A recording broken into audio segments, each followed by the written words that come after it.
Today's guest is Andrew Rowley, founder of roofmapping.com. Andrew, thank you for coming on the show. It's okay, not a problem. I mean, going to enjoy it. So I'm looking at your background and I'm trying to figure out, you're involved in many things. Yep. On the consulting side, how do you characterize, what you do? Is it on the design side? Like, what do you tell people that you do? Well, for roofmapping.com, what it is, it's a platform where we can just bring all of the various data, all the information about the great roofs that are being done and put it into one platform. So you're not searching different social medias, websites, it's all in one place. And from that, then you can go and contact the manufacturers, the suppliers, the contractors directly. The other side of what I do work full time as a building surveyor.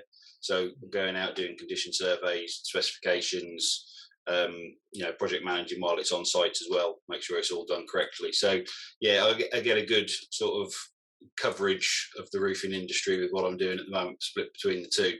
But yeah, the picture behind me, that's some work by Joe Thornton, great Thatcher. There is one just there, a bigger one, that's the mama duck.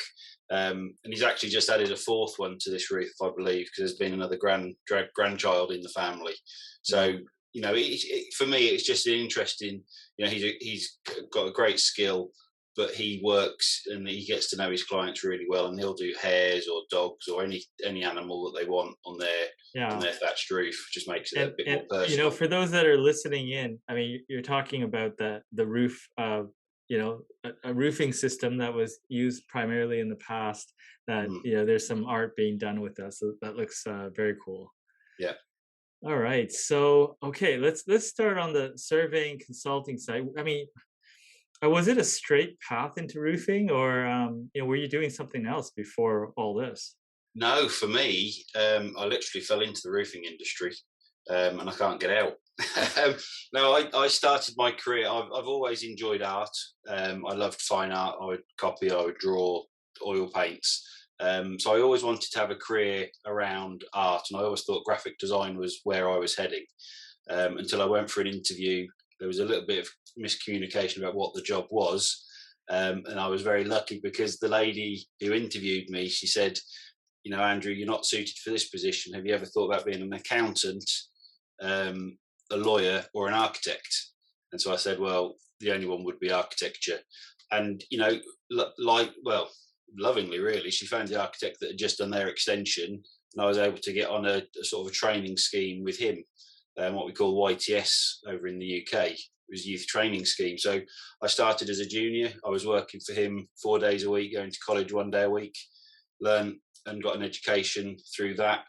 So my background is architecture. I was an architectural technologist. So I'm the one that makes sure the building stands up. So you've got to have a bit of a technical understanding of the different elements.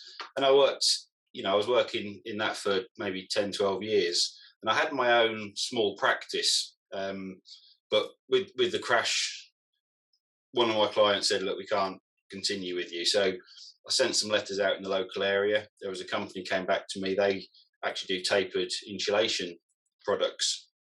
And I ended up working there for 9 years, became, the head of their design team of 8 people. And that's where I really started to, I suppose, fall in love with the industry. It was so varied. Every job is different when you're designing tapered insulation. But I knew that it was only such a small section of the roofing industry. We did a lot of work between the 8 of us, and there was other competitors in the marketplace that were doing just as much work. So I knew roofs were being done. We supplied quite a few of them, but sometimes we'd draw them up. So you'd see all these wonderful designs come in from the architects or, site photos, etc. So I knew that there was a great wealth of work out there. I never really saw the finished product. But when I finished with the tapered insulation scheme, that's when I became a building surveyor. So I would obviously go out, check the work, the waterproofing systems were installed correctly, make sure the programs are all running up to speed. And that's where I saw the real, I suppose, the skill and the passion that the guys on site have for their work. Yes, it's easy for me to design it in an office. You're working to silly sort of tolerances, etc., and it's a perfect world. Actually seeing the guys on their hands and knees fitting, what I fell in love with was sort of bitumen roof membranes. I just think what they do with that is amazing. But yeah, liquid hard metal roofs, and that's where it really sort of became a more of a solid idea for roofmapping.com, because I want it to be where the actual skilled operatives, the skilled people that can do this fantastic work can actually say, look, I was involved in this roof. This is my work, but it's there permanently. So yeah, from that, you know, I think for me, I wish I could do what they do. I can design it, I can draw it, but I can't lay anything. I've had a go at some torch on felt and it was a mess. I melted it. So yeah, seeing these guys when they can have a real skill and make it look so easy was just mind blowing for me. And as I've expanded my knowledge of the different systems out there, some of the work that they do with metal, you can take a sheet of metal and bend it and fold it and create some of the work that they do. For me, that's just amazing, and I want the public to see that as well, and to bring the roofing industry out of the obscurity a little bit, and to make it an industry that the youngsters can say, actually, that looks pretty cool. I'd like to be able to do that. So it's not oh, I've sort of done really bad at education, so I'm going to become a tradesperson. It's actually, I'm quite intelligent. I'm going to become a good roofer, and make it the industry that it should be, because there are some really good skilled people in the industry doing great work. Yeah.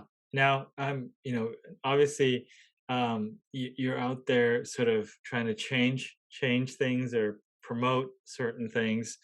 I mean, what do you think the key to you getting this out in a broader way? What sort of tactics or strategies or mindset are you approaching this?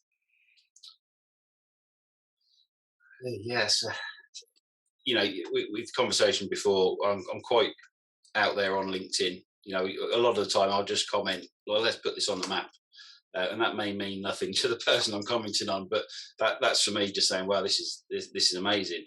So yeah, social media is a great tool, and I think most businesses are now seeing that it's somewhere that you need to be to get your product out there, well known, or your business. But you've got to keep feeding it. If you're not feeding the socials daily, you sort of get forgotten a little bit, and that's hard work. Constantly filling things with content can be difficult. And what I'm trying to do with the website is, like I say, it's permanent. So once you've put your roof on the map, it stays on the map. So people can come to the map, look at your work, say, oh, actually, this is a pretty cool roof. Show me all the other jobs that have been done by this contractor. What do they specialise in?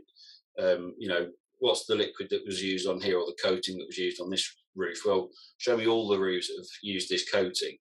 So it gives them, as a person trying to find a contractor or find a product, they will be able to see where they've been used, what types of buildings, the locations, the size.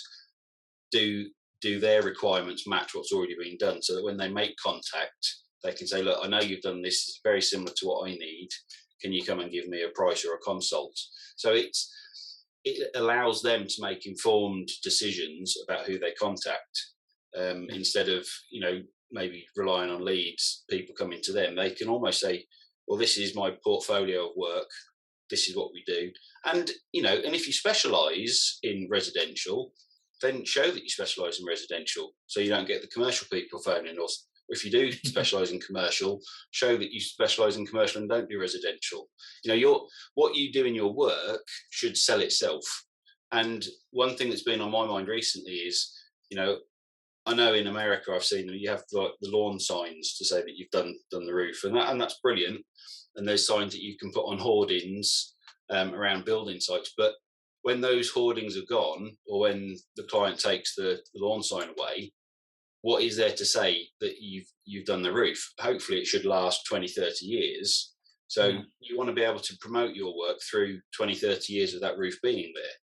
And that's what we're trying to do. Well, that's what I'm trying to do with the website, is to say, look, we did this. It was done 10 years ago, still standing strong. You can trust us to do a good job. Sure. Now, your passion for the roofing industry is absolutely obvious, Mm. but you've obviously created a site that is not your regular site, right? It's got some features in it that are, for a novice, it's not easy. Was it straightforward to you to build this up, or was there a learning curve? Oh, it was a massive learning curve.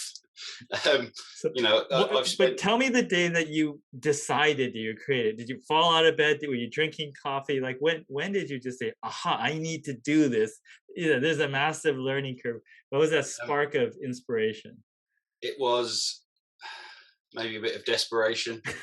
It, it, it was an idea, and sometimes you lie there and you think, oh, it'd be good if we could do that. And it was an idea that really came about when I was asked to go onto LinkedIn by the company I was working for, so that so I could. I mean, that was probably 4 or 5 years ago. And so when I went onto LinkedIn, that's when I started to see the posts by the guys on the site saying, "Well, this is my work. I did this roof. So, I'm proud of this." So it was almost, well, actually, I know there's a market for it. That I know people are already promoting their work and wanting people to see it. So it was an idea that had a little bit of backing. And then in the early days, I just sort of would make comments and say, "Oh, wouldn't it be good if we could do this?" to try and gauge if there was even a market for something like this. Um, and I got some good returns. It was probably 2 years ago that I finally decided, right, I need to actually have a working website, something that isn't just, well, this would be a great idea, something that some people could go to actually have a look at something.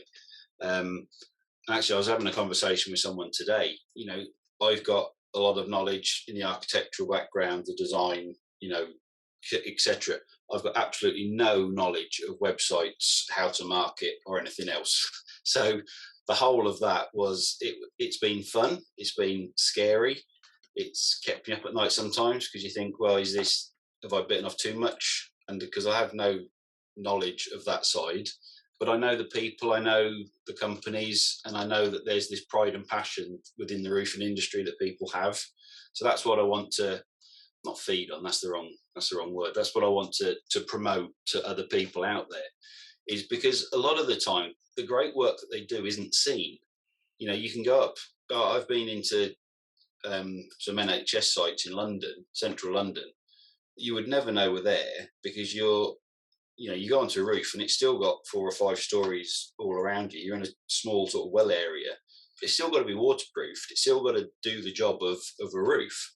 And that's where, even though it's not seen, they still have the pride to do a good job because they want to do the best that they can so that there's no comebacks and it can fulfill its 20-year, 30-year warranty. Yeah, And that's why we've gone for the hashtag explore the world above us. yeah, It's elevating people because even on the street, if you look up, you don't necessarily see the roofs because they could be 20, 30 stories up behind a parapet hidden away. So yeah, we want to get photographs, we want to get drone shots, we want to change people's view of roofing by taking them up and actually seeing what's above them. yeah. Because there's a great wealth of work and good work as well that's up there that isn't seen necessarily. Yeah, for sure. Now, let's just listening to your story, and you had this massive learning curve. Would it be fair to say that if you have enough passion for something, that you will find a way to make it happen? Yeah, I think so. If you don't care enough about it, you're not going to care enough to put the effort in. And my wife, bless her, she puts up with me. She doesn't fully understand what I'm trying to do, and that's fine. She's not a roofer. She's a teacher. I don't fully understand why she teaches, but we all have different passions in life, don't we? And what we enjoy and get our kicks from. But yeah, if I didn't enjoy it, I wouldn't carry on doing it. And I do enjoy it. I can spend hours looking through LinkedIn or on Instagram, but just seeing photographs of good quality roofs, that's kind of my thing. Now, you're in the sort of art side for a bit. I mean, when you were younger, I mean, did you have other things that you got super fired up and passionate about, and sort of pursued very aggressively or persistently, like when you were young? It's a good question. I don't really remember anything. The drawing I used to enjoy.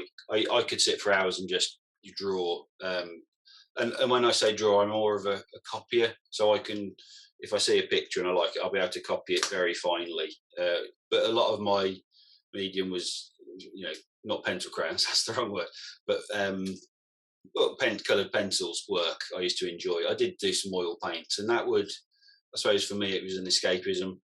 I could just get lost in that and just in my own mind.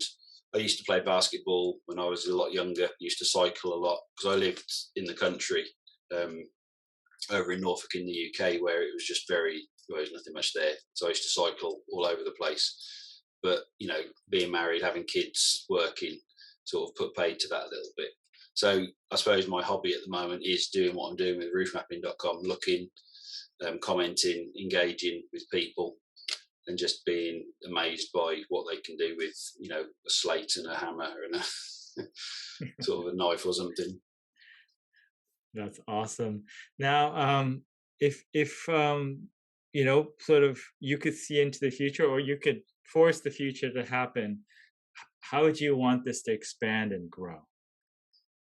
I would love to be able to make the website how I envisage it. It's not anywhere near where I want it to be at the moment. I want to be able to search it. So there is development that I've got in mind that I need to finance.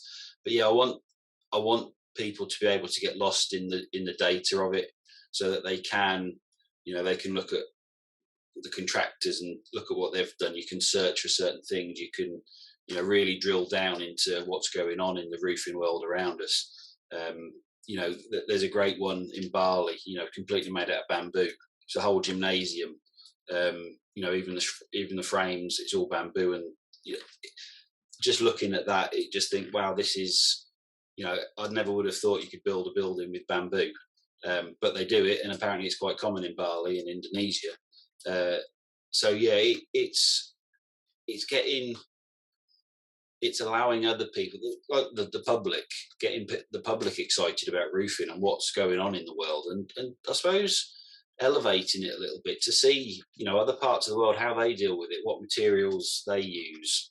Because I think sometimes we can get very focused on our own part of the world, and we get focused on what we do for work, and don't necessarily allow ourselves to explore differences, explore other materials. Yeah, and I would just love. I suppose the ideal is I would love to make this the place to go to for roofing. So if someone thinks of a roof, they think, right, roofmapping.com, that's my go-to place. So instead of thinking, oh, I'll search Google, I want a roof, I'll search roofmapping.com to see, the local work in my area. What's the neighbour just had done, or their roof down there, down that road's pretty cool. Who did that? And I want to contact them. So I'd love to fill it with every roof in the world, but that it's possible. It would take a long time. But yeah, I suppose that's the dream for the website, is to have every roof on the world on there. Well, it starts with a dream, and going step by step, but your passion is endless. So I'm excited to see how this goes. Yeah, me too. All right. Well, Andrew, thank you so much for sharing your story. No, that's okay. It's been a pleasure. Thank you for having me.